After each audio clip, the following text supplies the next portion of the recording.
Chennai super Kings என்றால் முதலில் நினைவுக்கு வருவது MS தோனி. வயது 44 ஆன பிறகும் இன்னும் மைதானத்திற்குள் வரப்போகிறார் என்பதே இப்போது CSK ரசிகர்களுக்கு மிகப்பெரிய மகிழ்ச்சி. ஆம், 2026ஆம் ஆண்டு IPL சீசனில் தோனி விளையாடப் போகிறார் என CSK தலைமை செயல் அதிகாரி காசி விஸ்வநாதன் உறுதிப்படுத்தியிருக்கிறார். ஆனால் இதே அறிவிப்பு ரசிகர்களுக்கு சந்தோஷம் அளித்தாலும் கிரிக்கெட், அதாவது உண்மையான கிரிக்கெட் ரசிகர்களுக்கு அப்படி இருக்குமா என்பது தெரியவில்லை. தோனி இன்னும் விளையாட வேண்டுமா? அவர் இளைஞர்களுக்கு இடம் கொடுக்க வேண்டிய நேரம்தானே இது. தோனி 2023 சீசனில் CSKக்கு 5வது கோப்பையை வென்றார்.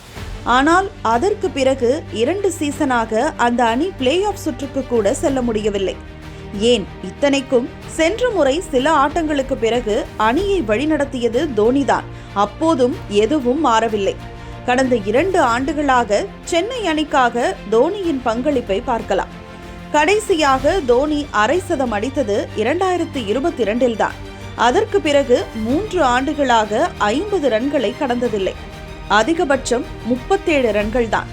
2023 12 இன்னிங்ஸில் 104 ரன்கள், 2024 161 ரன்கள், 2025 196 ரன்கள், அதுவும் பெரும்பாலும் கடைசி 2 ஓவரில் மட்டுமே விளையாடி. அவருடைய ஸ்ட்ரைக் ரேட் கூட மாறியிருக்கிறது.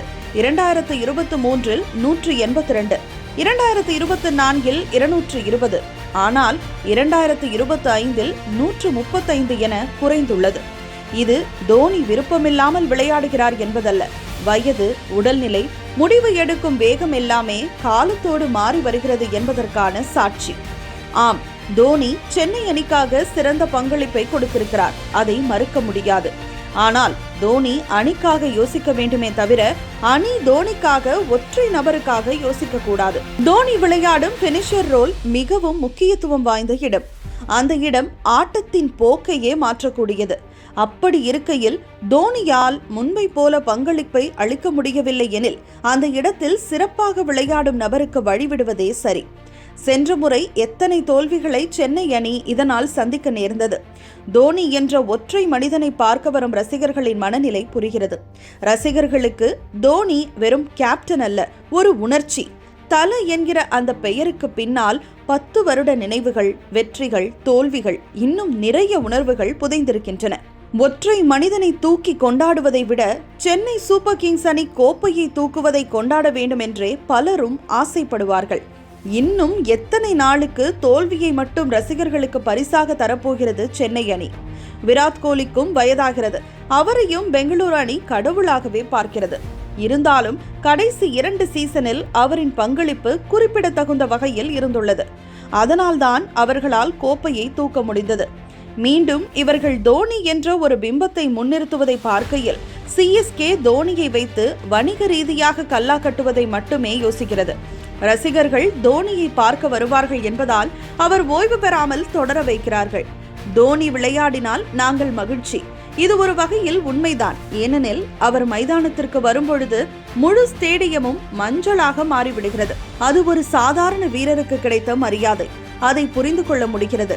ஆனால் சென்னை சூப்பர் கிங்ஸ் அணி அஸ்வின், ஜடேஜா, முரளி விஜய் என்று பல வீரர்களை இந்திய அணிக்கு கொடுத்திருக்கிறது. மும்பை அணி அளவுக்கு இல்லை என்றாலும் ஏதோ ஓரளவுக்கு இளம் வீரர்களை சென்னை அணி இந்திய அணிக்கு கை காட்டியுள்ளது. கடந்த சீசனில் ஆயுஷ் மாத்ரே, உர்வில் பட்டேலை அறிமுகப்படுத்தியது சிறப்பு. அவர்களின் ஆட்டம் இனி போக போகத்தான் தெரியும். இப்படி இன்னும் கூட பல வீரர்கள் சென்னை அணியின் கூடாரத்திலேயே சீட்டை தேய்த்து கொண்டிருக்கிறார்கள். சென்னை அணி அதன் போக்கை மாற்றி அவர்களை வெளியில் காட்ட வேண்டும்.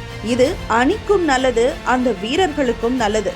2026 தோனி விளையாடுவார். ஆனால் அவர் மீண்டும் அந்த 2028, 2021க்கு இடைப்பட்ட அந்த தோனியாக மாற முடியுமா? அணிக்கு தேவையான பங்களிப்பை கொடுப்பாரா? அல்லது தல என்று தலையில் தூக்கி கொண்டாடிய ரசிகர்களுக்கு விசுவாசம் காட்ட கடைசி 2 பால் கிமிக்ஸ் காட்டி செல்ல போகிறாரா என்று பொறுத்திருந்து பார்த்தால்தான் தெரியும். செய்திகளை உடனுக்குடன் தெரிந்து கொள்ள கீழ்கண்ட கேபிள் மற்றும் DTH நெட்வொர்க்குகளில் எம்நாடு செய்தி தொலைக்காட்சியை காணுங்கள். பாதகம் செய்பவரை கண்டால் நாம் பயம் கொள்ளலாகாது பாப்பா.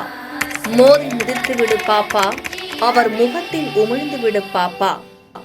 அண்மை செய்திகளை உடனுக்குடன் தெரிந்து கொள்ள இணைந்திருங்கள் எம் நாடு தொலைக்காட்சியுடன்.